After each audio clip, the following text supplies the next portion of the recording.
Today, finally, justice is served in the Jussie Smollett case, and judges are ordering children now to get the COVID-19 vaccine. We've got all that and much more on this Friday, and it all starts right now.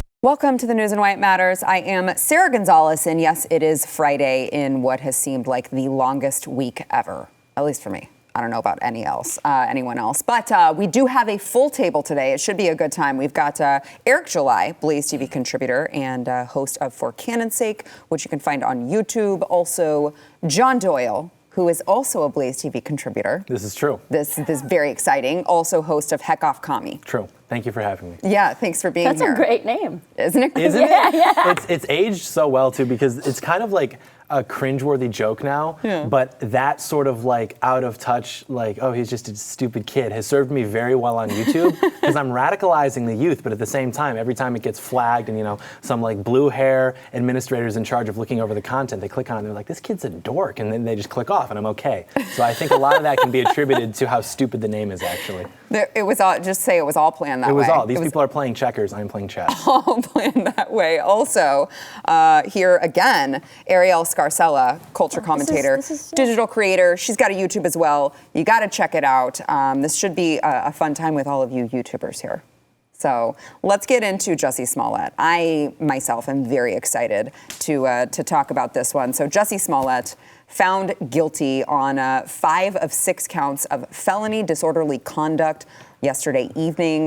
This was, of course, the whole hate crime hoax that happened in Chicago. This is, look, I'm just telling you what Chicago's MAGA country, as we know, right? Yes. Like, of course this happened there. Yes. It was going to happen anywhere. He said the red hat wearing MAGA Trump supporters came, attacked him, put a noose around his neck. There was a Subway sandwich involved. He was very upset because he just wanted to eat his sandwich. In fact, so much so that even after he had the sandwich and was attacked, he did continue with the sandwich, also did keep the noose around his neck. So really odd discrepancies in his story. But as it played out in the justice system, the jury decided that he is guilty on 5 of 6 counts. But I want to get y'all's thoughts on this. Okay, not only is he making black people look stupid, he's making gay people look stupid. How can you fake a crime that badly? Honestly, that's true. It was really, really bad from the start. First of all, what homophobe carries a noose in their trunk randomly? If you're Italian, you carry a bat. Well, Trump supporters, naturally. Trump supporters, naturally. So I want to get your thoughts on how all of this has played out, but I also want to just give a refresher of the types of things, not only that he was saying at this time that he alleged that this crime happened, but also what, top leaders of the Democrat Party, just leaders of the country in general, were saying about this alleged hate crime. So let's listen first to Jussie Smollett. He did an interview. This was like the big exclusive interview at Good Morning America with Robin Roberts. They're like, Jussie Smollett finally breaks his silence on this case. Let's listen to what he has to say. It feels like if I had said it was a Muslim or Mexican or someone black, I feel like the doubters would have supported me a lot more. And that says a lot about the place that we are in our country right now. The fact that we have these fear mongers, these people that are trying to separate us, and it's just not okay. And there is no doubt in your mind what motivated this attack? I can only go off of their words. I mean, who says empire? This MAGA country. I know who says that. Ties a noose around your neck and pours bleach on you.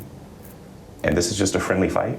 I will never be the man that this did not happen to. I am forever changed. Literally, he's the man that this did not happen to. Literally. For a reason, but I do subscribe to the idea that we have the right and the responsibility to make something meaningful out of the things that happen to us, good and bad. I think that what people need to hear is just the truth. It's just the truth. Really? I have fought for love. I'm an advocate. I respect too much the people who I am now one of those people who have been attacked in any way.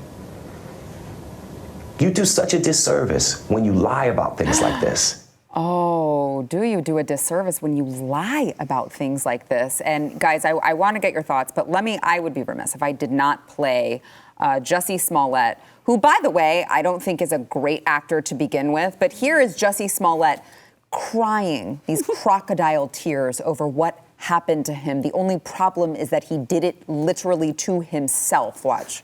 If the attackers are never found, how will you be able to heal? Oh. Can't talk. I'm choked up. I don't know. Let's just hope that they are. Yeah. You know what I'm saying? Like, let's not go there yet. Let's I was talking to a friend and I said, I just want them to find them. And she said, what the hell is sweetie, that? they're not gonna find them. That just made me so angry. Because so I'm just gonna be Even left God here is like, he's lying. You know what I'm saying? Like, I'm just gonna be My mom left would have here said that's the truth. with like, Maybe. so they get to go free and go about their life and possibly attack someone else. God is like, And I'm here left with the aftermath of this bull. That's not cool to me. That's not okay. That's So sad. I understand how difficult it will be to find them, but I still want to believe with everything that has happened that there's something called justice. Me too. And it sounds like it was served yesterday when Jussie Smollett was found guilty of 5 of 6 of these counts. By the way, I don't know if you guys heard the commotion, but there was like a light that burst that we were reacting to because God was like, absolutely not. He is lying. I am going to make myself known. Eric, what are your thoughts? Oh, man, half black, famous French actor, Jussie Smollett, and all of his moronic nonsense. This was glorious to see play out, but it really what tripped him up is Hollywood's sort of disconnect from just the real world. Because when you listen to, for example, what he said, the story itself shouldn't have been believable, but I guess it was believable to him. But you listen to what he says, and he's talking about how if it was someone that was like black or something, then it wouldn't have, he would have gotten more support, and I just can't find myself agreeing with that. We probably wouldn't have even heard about it. It wouldn't have been as attractive of a story if it wasn't some MAGA hat wearing white supremacist homophobe. I seem to recall MAGA hat wearers actually getting attacked and that not being covered in the media. Exactly. So that's, that's what tripped them up, though. You know, you come up with this unbelievable story because you're completely detached from reality. But as I said, when the story broke a couple of years ago, I mean, like the demand for racism and homophobia, to be fair, far outweighs the sort of the existence of it. It's just not there to the degree that they want it to be. But that should tell Americans something there. And that, look, we want to talk about the state of this country where we have rewarded victimhood. It's basically treated as a currency.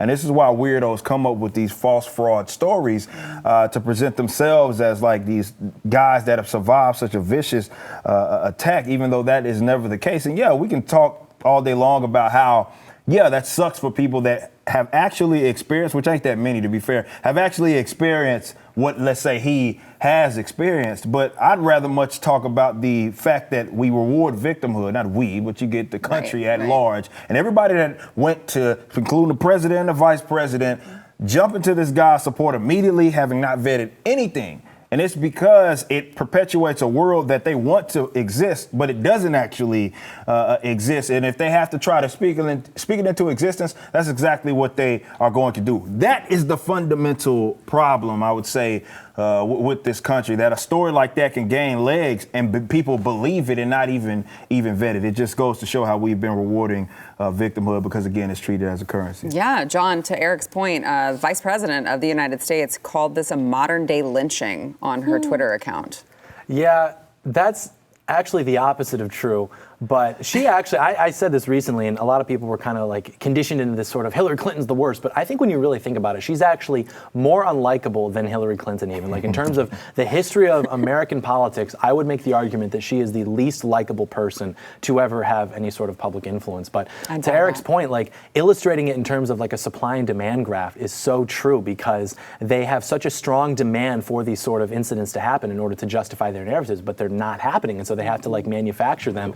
And it is really like a lottery where maybe I can't speak to the experience of Black Americans, but like, you know, if I got called like the N-word, that'd be like the greatest thing to ever happen to me, because I know I'm going to get the interview, I'm going to get the check, because no one has the balls to say, hey, maybe allegedly getting called the N-word while working at Tesla isn't worth over $100 million. Like at best, it's like, hey man, sorry about my friend, can I buy you a beer or something? Like it's not like actually that big of a deal, I don't think. Am I in the ballpark there? Well, I mean, but like they called themselves that sometimes, so you would think that it wouldn't be that big of a deal, the thing right? Too, like even when white people say that word now, they're not saying it to denigrate Black people. They're saying it because they want to participate in like the popular culture. Exactly. Which like Black people have always had a very strong stake in like popular culture, because they've influenced virtually every popular genre of music since like we stopped using stringed instruments. Well, I should say classically stringed instruments. So like now there have been instances even where, you know, Kendrick Lamar, I think, he had a concert and then he brought like a white girl on stage to rap, and she like accidentally said, and then he like had, they like sicked the mob at her and like ruined her life. It's very unfortunate, but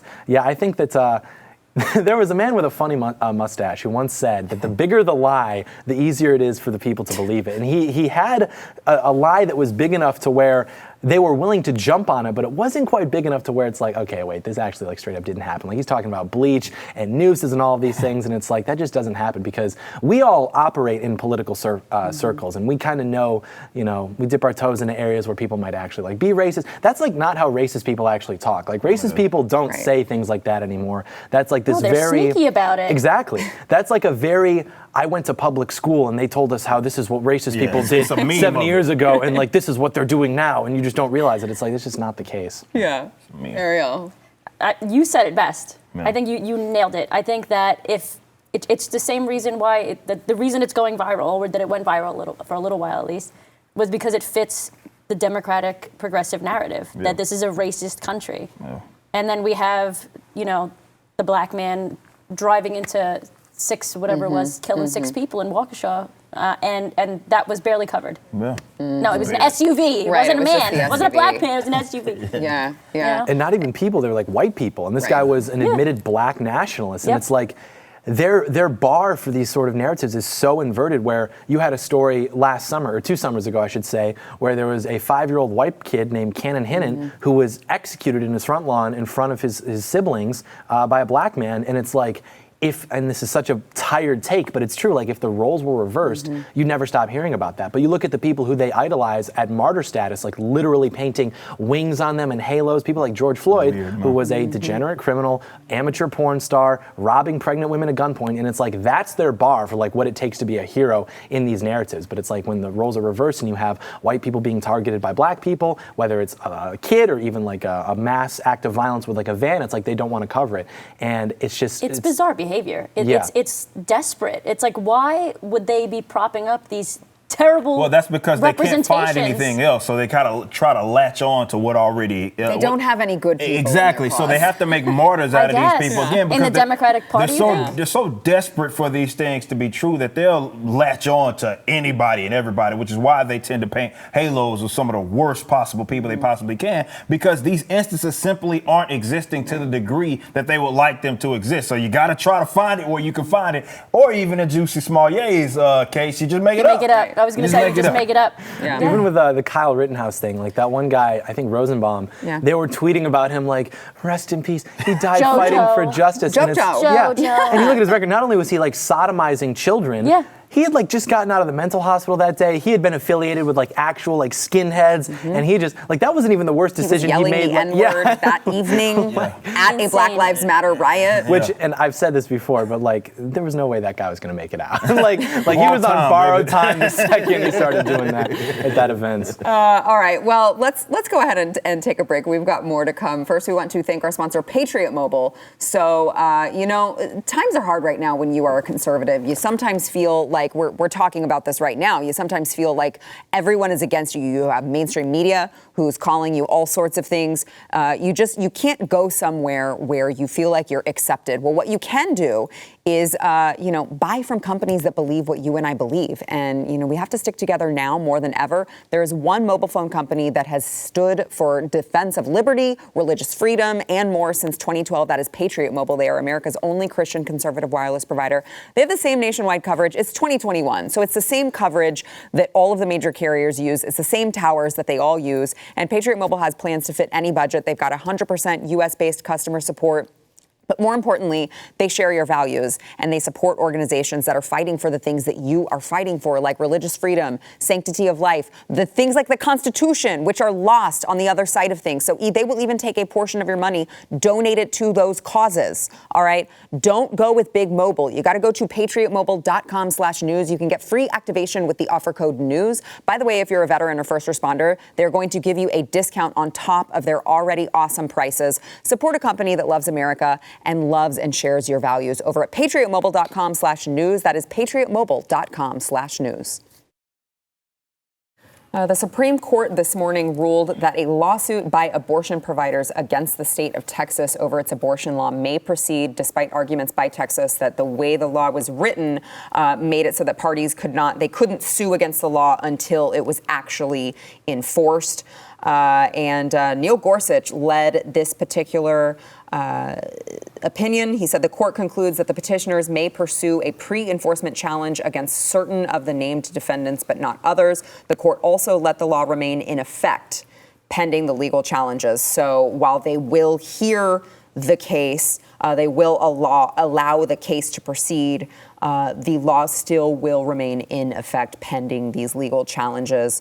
This ruling is just procedural. It's obviously not going to be the final word on the constitutionality. It's just interesting because as we are hearing about this, we also know that the court was hearing arguments about the case in Mississippi, and we still have yet to find out what exactly they are going to rule on that. But certainly with the line of questioning that we heard, specifically with the case in Mississippi, which, by the way, we're not going to hear about probably until spring, so we've got a while to wait. But it did seem like with the line of questioning and the way it was going, there will be some changes made. What, I don't know, but now all of a sudden they're willing to hear these cases on abortion law made by the states. I am going to gather that we may have differing opinions on the legality or constitutionality of abortion, but want to get y'all's thoughts on this. I mean, with me, I think more than anything, it shows what actually happens in the general response when the people on the quote-unquote right get on the offensive for once in their life. Yeah.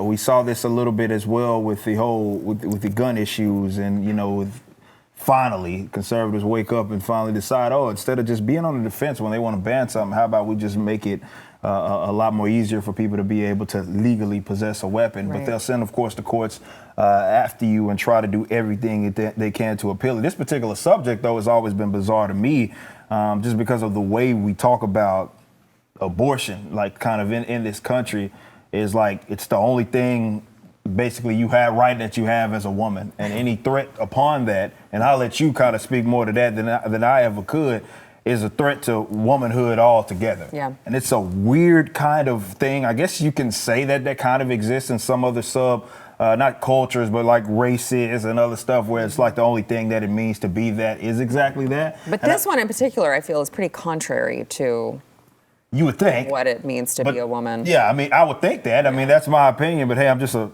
man. And you don't want to mansplain to these women. You're not allowed, actually, Eric, to have any opinion on Why abortion. even ask me anything? Right. Why am I even on the show? White woman telling black man he can't have an opinion. Because that's what I'm told is that because you are men, even though you share 50% of the DNA within that child. Yeah.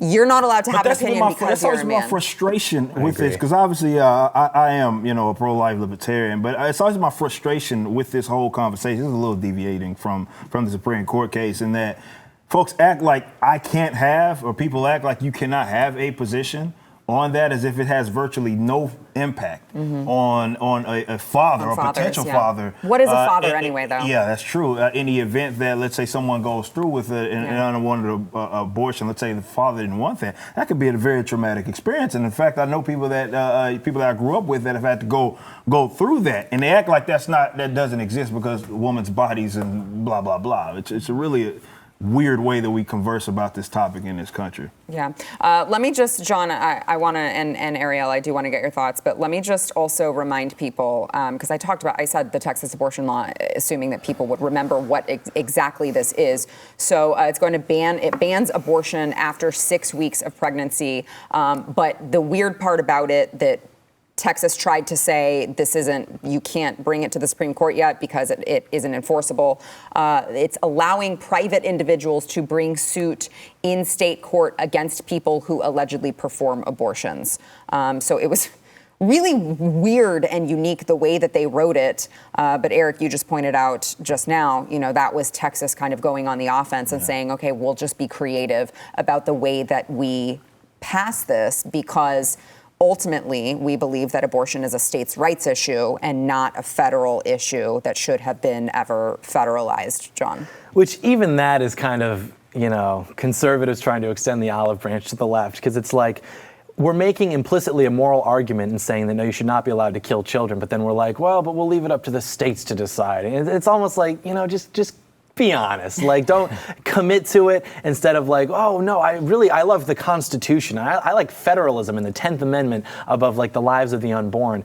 And I think that liberalism, properly understood, there's a reason why everything that liberalism touches, like obviously it controls the predominant culture, there's a reason why everything it touches in a long enough timeline will become backwards and will become inverted. And this is because liberalism, properly understood, is literally the political arm of Satanism. I say this not hyperbolically. If you don't believe me, I just did a whole hour-and-a-half breakdown of this on my channel. Like if you look at the tenets of the Church of Satan or the Satanic Temple, 1-to-1 correlation with liberalism. You look at what Satan said to God. What is that face? I'm impressed. As if I'm the crazy one. No, I'm smiling like I'm a proud big sister. Thank you. Well, what Lucifer said to God was, the Latin, I believe, was non serviam. He said, I will not serve. I will not subject myself and my desires to your objective order and authority. And what liberalism always has been is basically the worship of the self. It is, my body, my choice, me. I define reality, not you. If I say I'm a girl, I'm a girl. That's always what it's been about. Liberating, literally, the individual from all constraints, be those constraints of language, culture, family, nation, all of that, to create this sort of hyper-autonomous individual.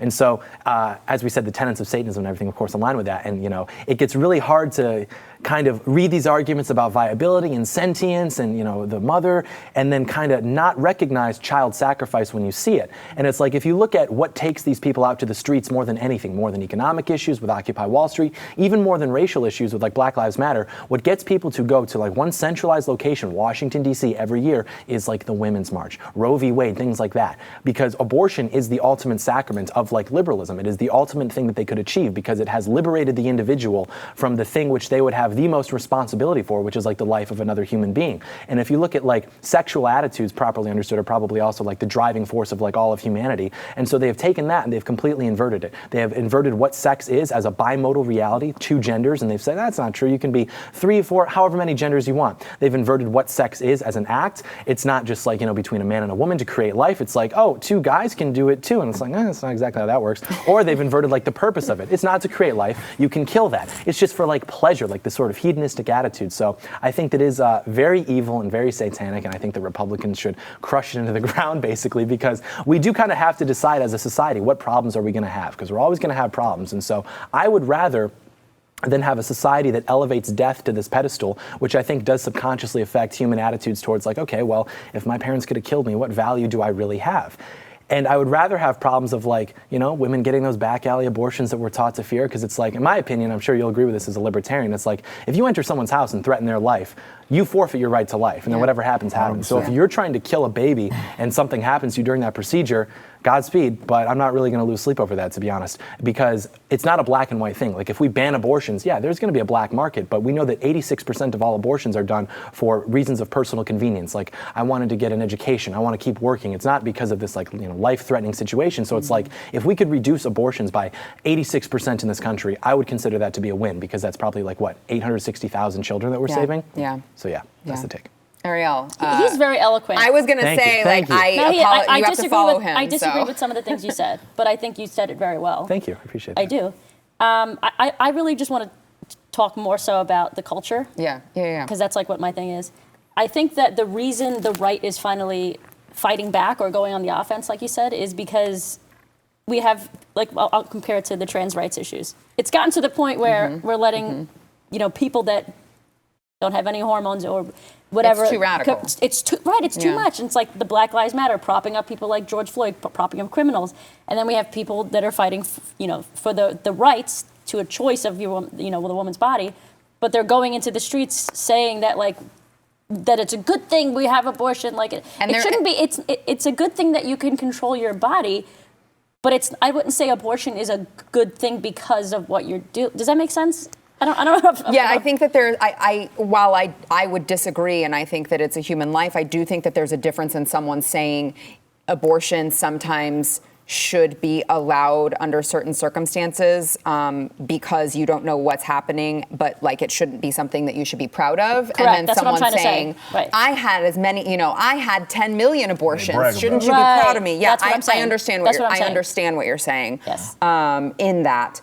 Do you think that some people, I mean, I don't know if it's you or just people who who previously were left-leaning, they hear the left's rhetoric on abortion and basically they want it on demand up until the point of birth. In some cases, when you have, Governor Ralph Northam saying, well, after the baby is delivered in, let's say a botched abortion or whatever, that decision then is up to the mother. So I would say up until the point of birth, but you've even had governors come out and kind of say like, yeah, well, I mean, it's only a few minutes old, so who knows what could happen to it after that. Do you think that that's turning people off? 100%. Because I feel like some people are willing to go, yeah, you know what, even though I did kind of believe in the woman's right to choose, I'm actually more with them now. Yeah, I agree. I mean, I was one of those people, not on the abortion issue, but on Black rights or Black Lives Matter kind of, topics and with LGBT stuff. Like, I'm gay myself.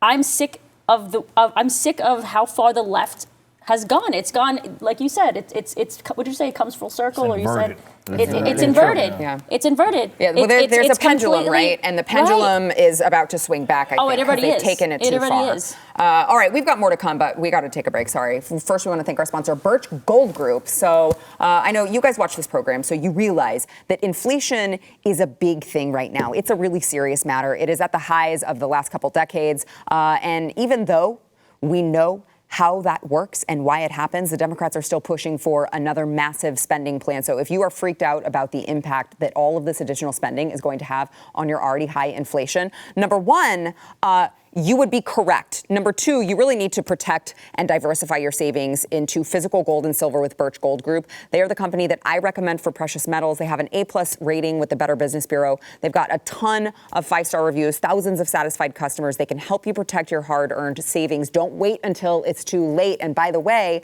there is a section of the IRS tax code that means that you can legally move your IRA or 401k into precious metals without any tax penalties or anything like that. So do not wait until you have already lost money. It's time to get all of your gold in a tax-sheltered account. You can request a free info kit from Birch Gold by texting the word WHY, that is WHY, to 989898. This is going to be a really comprehensive kit that's going to reveal how gold and silver can protect your savings and how you can make all of that happen. You got to go to text WHY, the word WHY, WHY, to 989898.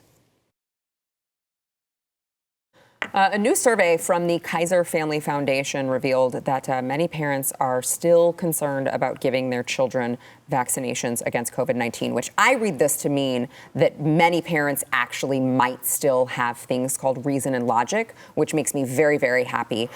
They said 3 in 10 say that they will definitely not vaccinate their children.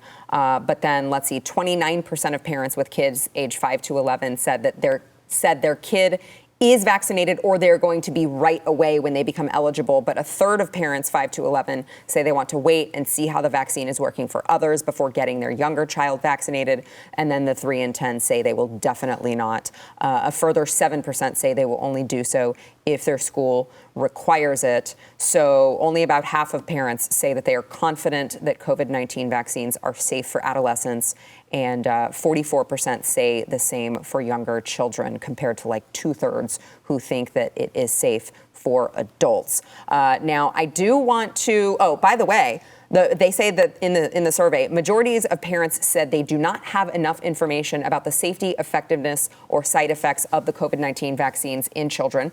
All true, right? These are all true statements. But regardless of that, just saw a story, you can find it on theblaze.com. An 11-year-old girl has been ordered to get vaccinated against COVID-19 by a judge in upstate New York.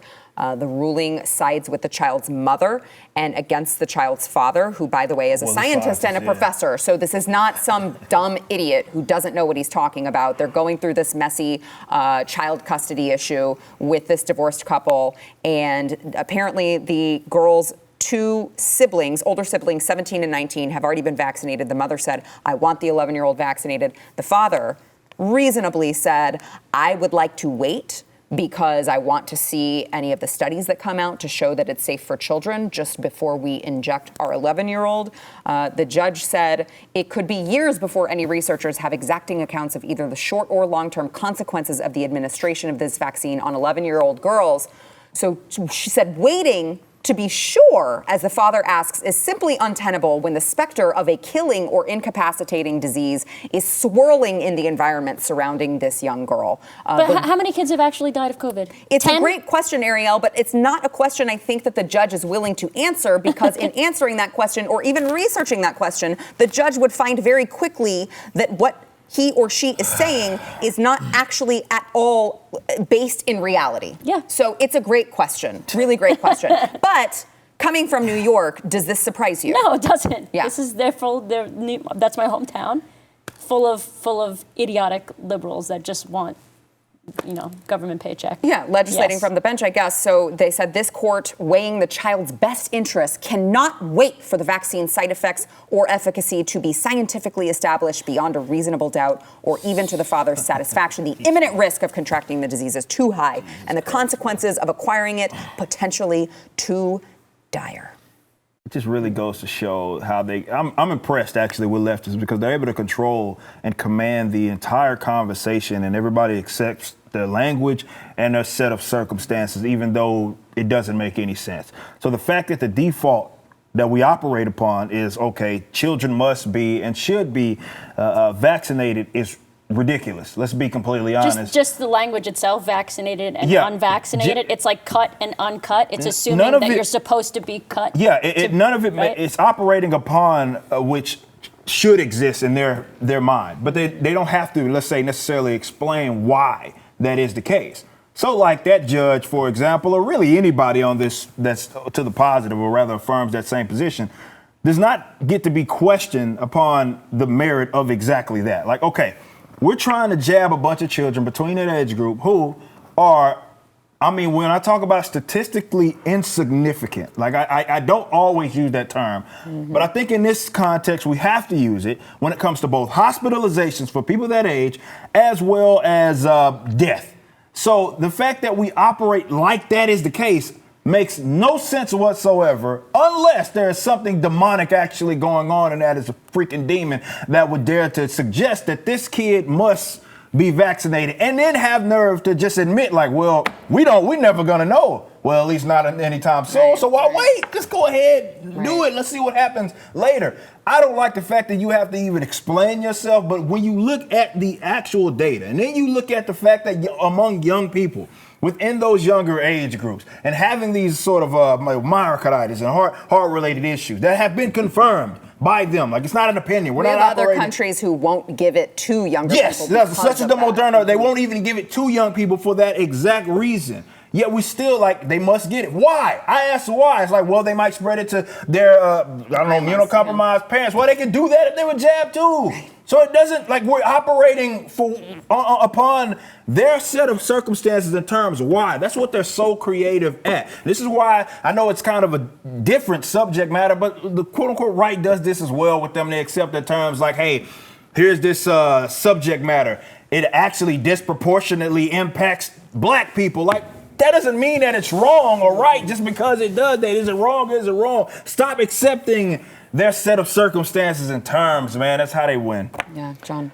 All of this going on with the vaccine, or even the way that, the vaccine in particular being pushed into every aspect of our lives, or even, a lot of the things like whether it's the NFL or television shows or even popular advertising, all being infiltrated with these narratives, it's demoralizing, but it's actually a good thing because it's indicative of the fact that this regime, so to speak, knows that its power is going to come to an end very soon because it's just not sustainable.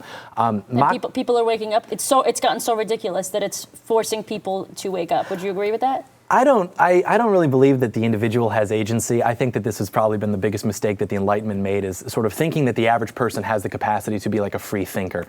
And so this is one of the vulnerabilities in particular of like liberal democracy. So like right now we live under tyranny, but we don't know it. And the reason for that is because, well, what was I going to say about Machiavelli? Right. Okay, so he articulated a concept of the two types of political actors. You have foxes and you have lions, he said. And lions are strong. They use explicit force to wield power. And in the modern context, that would be like a conservative. Whereas the liberals would be more like the foxes because they can't exactly use that power because they themselves are physically weaker, they're insecure. And so all they can do is exactly manipulation and deceit, distorting the truth, distorting the narratives. And so what's happened is they infiltrated the institutions and they started saying, well, all the things that the lion would have to want to conserve and use power to protect, family, nation, God, that's all outdated. That's unprogressive. We don't need that anymore. And the lion doesn't use cunning and deceit, not because he doesn't know how to, but because conservatives tend to think that we don't need to, because that would be sacrificing principles. And that's playing dirty. We don't want to do that. And so we choose not to. And so resultantly, the country has been taken over by foxes. And so because reality starts to drift farther and farther away from these narratives, they have to keep updating the narratives and explaining them. And that's why people will say one thing January 2020, by January 2021, they're saying a completely different thing. And we pointed that and we're like, haha, you don't know what you believe. And it's like, yeah. Doesn't matter. It worked. They're the masses. They don't think about these things. They are trained to just submit to the narratives. So the good news is that over time, as these narratives continue to drift further and further away from reality, the regime is going to lose touch with what it actually takes to maintain and wield power, which is going to lead to some sort of collapse, and the lions are going to come back and take control of things. But you know that it's getting to that point quite quickly because they are trying to supplement the insecurity that they feel within the population, starting to question things with different forms of not explicit power, but soft power. This would be things like a mass ritual. We're all going to take this vaccine. Maybe it doesn't do anything, maybe it does, but just so that they know we can at least get people to do this. Or on the other side of that coin, we're going to have the NFL, waving pride flags, or we're going to have, popular advertising depict people getting the vaccine as a way of saying to people, this is who we are. This is what you have to do. This is what we're doing. This is what the consensus is. And that's actually a good thing because it means that they know that their power is getting less and less secure as time goes on. Yeah. Yeah. All right. Let's take a break, and then I kind of want to get back to. I had one more point actually. Well, let's take a break, and then I'll let you make that point, John. This Doyle. is why it's so important to study history. I literally just said let me get to the break first, and then I'm going to let you get to your point. You have to listen. We'll keep it in that big brain of yours, John. All right. We want to thank Built Bar. So here's the thing: there are going to be a lot of temptations this holiday season. They're going to have pies, cakes, cookies, all the things that you don't want to do, especially if one of your New Year's resolutions you already know is going to be to lose weight. What you need to do is stock your pantry with Built Bar. It's funny, I have my parents here with me today offset, and I have gotten them hooked on Built Bar as well. So they come into town and my dad's like, got any more Built Bars? Got any more Built Bars you want to share with me? And it's great because they know that if they are watching their calories, they're watching their sugar, they're watching their carbs, they can still eat Built Bar, even though it's covered in 100% chocolate and it tastes like you're eating a candy bar. It is still a protein bar at its heart. So you are not going to have to feel guilty about eating it, but it's going to taste like you should. All right, you got to go over to built.com. If you use promo code NEWS15, you can get 15% off of your order. Get a mix box if you've never ordered from them before. They'll give you a couple of each of their regular flavors. You can figure out which one you like the best and stock up on it over at built.com. That is BUILT.com, promo code NEWS15. All right, John avoided talking during the break so that he could remember what it was that he was going to say. Go.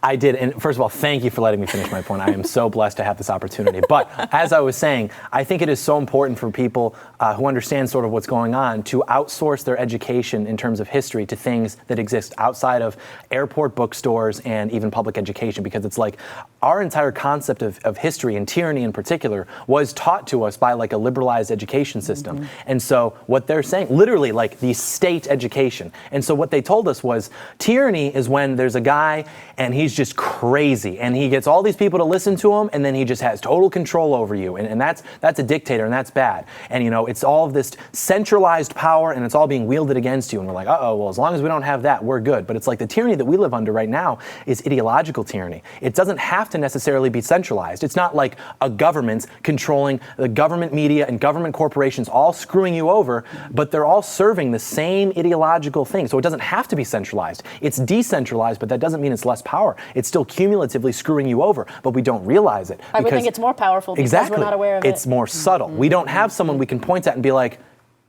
that's a dictator, isn't it? It's because it doesn't exist. And that's the brilliance of liberal democracy, how it hides its tyranny, because it convinces you that as long as it's these private companies who are operating under the same ideology, communism, or the state or whatever, well, it can't be tyranny. And as long as I refuse to accept their terms because they're not private institutions.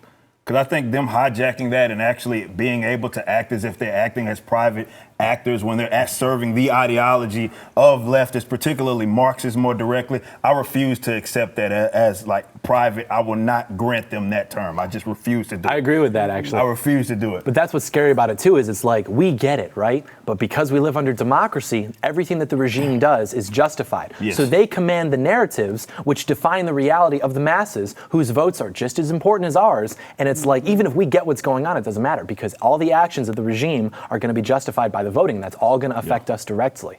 You're just making me really depressed, honestly. No, I'm not. I should be making you angry. White don't let this get you into despair. No, get angry. Don't get angry. Get inspired. Get inspired to make change. Get angry. Well, get passionate to make change. Because people get just angry. They get angry. They don't do anything about it. I think that's we will liberals. too. And you know why I think we will? It goes back to the last segment that we did. And I know we've only got like 30 seconds here, but it goes back to the last segment we did on the children.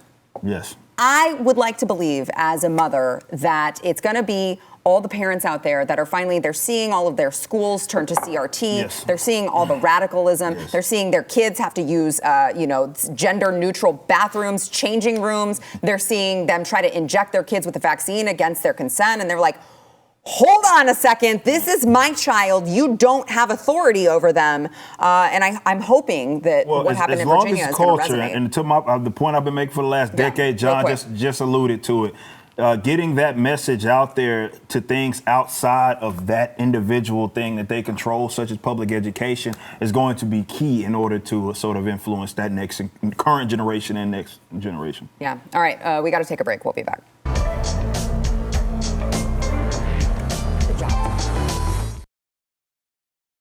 A wonderful viewer actually sent me this. This is the latest with Android phones. They'll explain it in the clip, but we did vet this. This is true. Let's go ahead and watch. It's going to make you sick. So I came across this post today that said, if you have an Android, hold down your home button and ask your phone to sing a song. So I have an Android and I did it. Sing a song. Let's celebrate that we have the vaccine to help us bring a change to this old routine. It can help us build our immunities while taking care of our communities. Vaccines are safe and an important step towards opening up and shaking hands again and going somewhere we couldn't visit for the wrong reason. For the wrong reason. Scientists work night and day. In record time, they found a way. Like superheroes. Say what you will, but at least like Soviet propaganda was good. The posters were excellent. Yeah, you could like look at it. It was like aesthetically pleasing. The songs were good. Just ask me to sing the vaccine song. It's really, really bad. I mean, like leftists can't meme, and we all know that, but like leftists can't really do anything when it comes to propaganda. It's just really disgusting. Get better at your propaganda. Get better at your propaganda, please. All right. That's why they use the word bigots and racists every 5 seconds. It's the easiest way to convince people to think differently. It is so gross. Well, it has been a pleasure, you guys. Thanks for joining me.